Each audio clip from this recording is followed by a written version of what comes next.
বঙ্গোপসাগরে সৃষ্ট গভীর নিম্নচাপের প্রভাবে বিরামহীন বৃষ্টি পড়েছে রাজধানী ঢাকায়।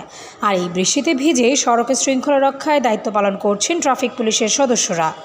রবিবার রাজধানীর বিভিন্ন মোড়ে দেখা যায় এমন দৃশ্য। ডিএমপি ট্রাফিক পুলিশের সদস্যরা নগরবাসীর চলাচল নির্বিঘ্ন করতে বিরামহীন কাজ করছেন। পুলিশ সদস্যদের এমন পেশাদারিত্ব মুগ্ধ করেছে নগরবাসীকে। এদিকে পবিত্র ঈদুল আজহা খুব নিকটেই, তাই ঢাকা শহরের মানুষ এখন প্রতিদিনই তাদের গ্রামের বাড়ি যাওয়ার জন্য রওনা হচ্ছেন।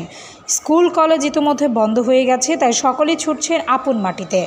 কিন্তু সকলে বাড়ি ফিরলেও ফিরছেন না ট্রাফিক পুলিশ। প্রায় সপ্তাহ ধরে সারা দেশের আবহাওয়া প্রতিনিয়ত খারাপ যাচ্ছে।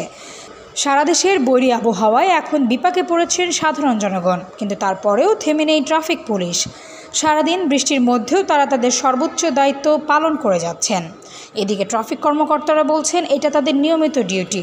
আবহাওয়া খারাপ হলে কিছু করার নেই, সড়কের শৃঙ্খলা রক্ষায় তাদের দায়িত্ব পালন করতেই হয়। রিপোর্ট সমযোগ।